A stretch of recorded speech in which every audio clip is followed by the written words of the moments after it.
All right, so we're going to go ahead and get started. If you haven't joined us before, you can hit the Q&A button on the bottom to ask any question you have, and I'll do my best to answer it. And I'll just go through them as they come in. So we'll start here. This question is from Jordan.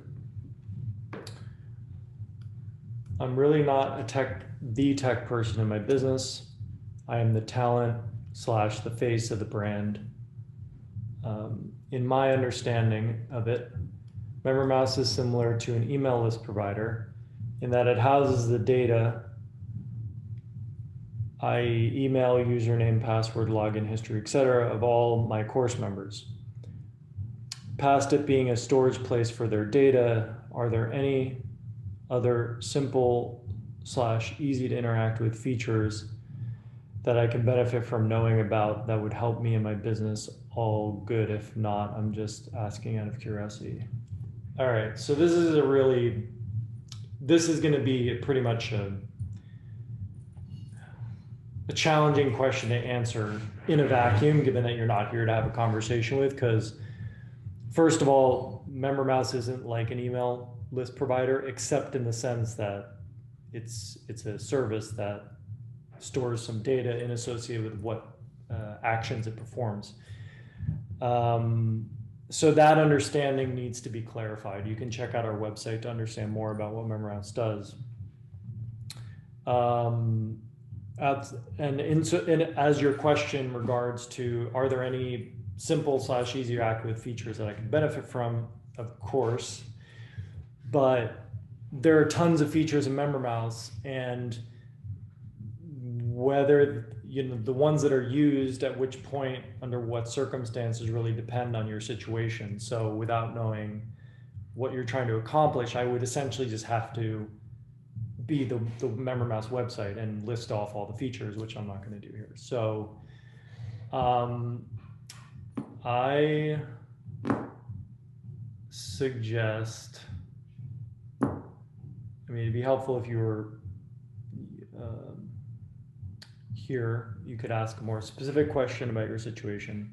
But yeah, unfortunately, without more direct insight into what you're trying to do, the only thing I could do would be to speak generically about it, which I can totally do, but that's also being done tons of other places and other resources in a better, more organized way. So best to check those out for generic stuff. But if you want to show up live to an office hours, we could have a conversation about it. Or if you want to reach out to our support team, support@membermouse.com, and tell them, I'm looking to do X, or I'm looking to accomplish Y, they'll be able to tell you exactly which features of MemberMouse are going to be able to assist you with that.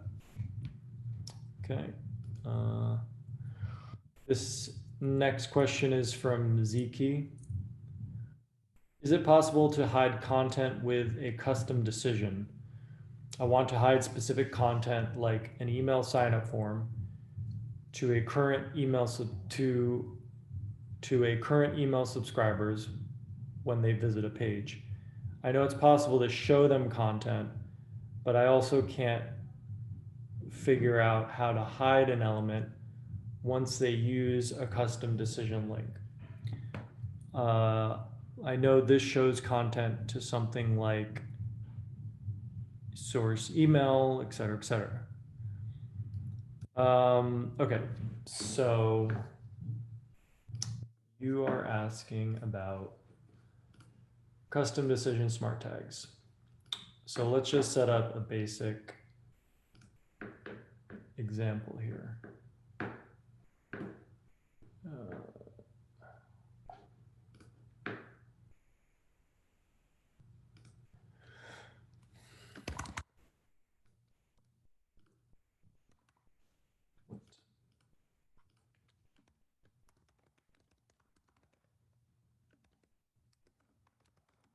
Okay, and then I'll go to our documentation.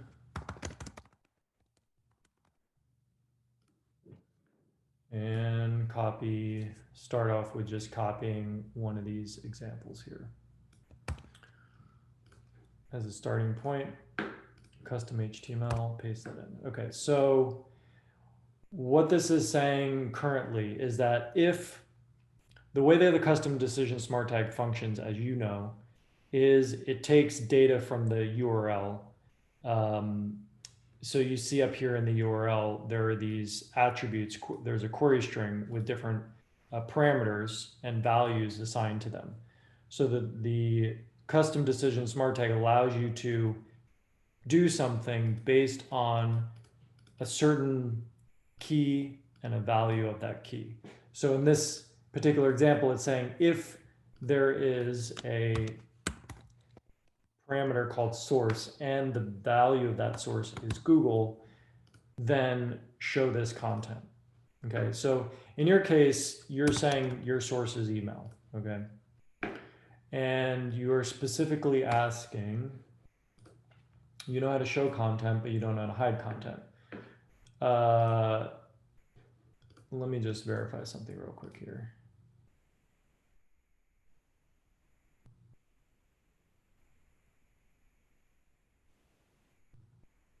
Yeah, okay. So this is going to be shown if the value is not email.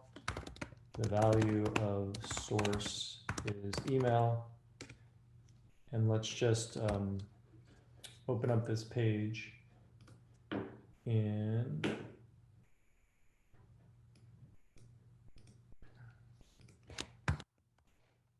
so we can see. Okay, so it's not showing anything right now because source actually isn't in the URL. So let's just go ahead and add it. Okay, so source equals email right now. So therefore, the value of source is email is showing up. Now, if I change this to email too, of course, it's not going to be showing because the value is not email anymore. So if you want to do a simple binary decision, which is to show one thing when it's email and to show something else when it's not email, then you can just do this. So I'll just copy this and I'll put an exclamation point in front of email. And then it should say this is not email. I think this will work. Okay, so again, it is email. And then if I change it to email too, it'll show the value of source is not email. So essentially, this is using the exclamation point says to do the opposite of the thing, right? So in this case, if source is email, then you show this. If it is not email, then you show that. So that's how you can toggle between showing content based on the value of parameter. And there's more sophisticated things you can do. I suggest reviewing the smart tag equations, like how things you can do, because you can have like an or relationship. You can say if source equals email or something else, then show this. This is an and relationship. If source equals email and something else, then do something. So these are all useful things to know. And you can end up doing some pretty complex comparisons. Like if it's not email or it's something else, you can do a number of things. So take a look at this documentation. But this basic example that I did, it should handle the case that you're specifically asking about. Okay.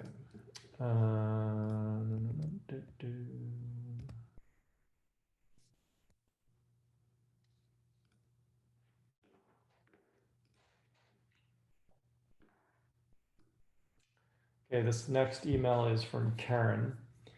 We work with direct customers and also offer membership to employees of businesses. Is there a way to put the site on a client intranet without the need to log in, or an easy way for employees to create their own account without the need to pay, as this would have been done directly with the business? So there is a way to do it where they don't have to pay, but there isn't a way to do it. Okay, so first of all, yes, you can install it in an intranet. There is a way to give people access without them having to pay. But you can't do it without them having to log in, because people will have to have an account. So they will have to log into the system, but they can get that access for free. It doesn't have to be paid for. So there's a couple things that I can suggest in regards to this, like the most basic thing you can do is just create a free membership level in MemberMouse. So if you go to product settings, membership levels, just have a free membership level for, employee access, whatever. And again, it's free, so nobody's paying for it. And then all you need to do is when you need to add people, you could either do it in bulk by importing a CSV file.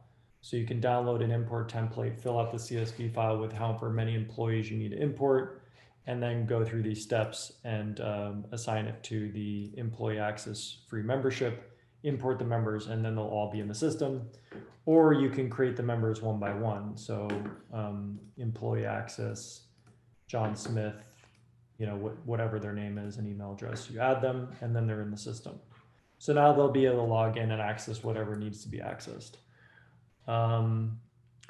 So yeah, now the second thing that I want to make you aware of is that, because I'm not sure if you're not actually accepting payment for any of these things, that's one situation. The what I just showed you will work for that. However, if you have a situation where a business is coming to you and say buying 20 seats for their employees to access your system, and you're working with multiple businesses, so different businesses can come to you and say, I want to buy X number of seats for my employees to log into this thing.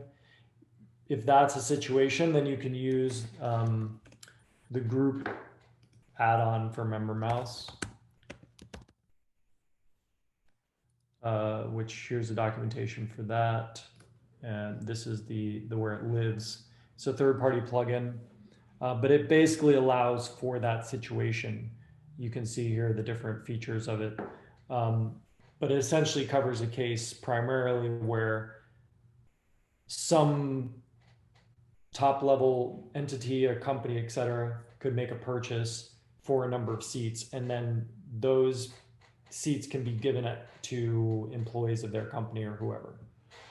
So that might be something that you're interested in using. Okay.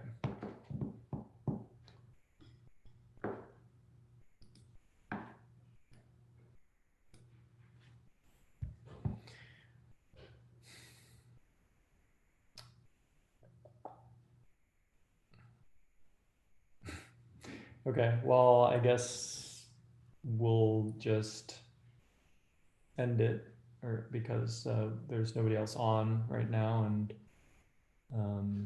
don't have any more questions.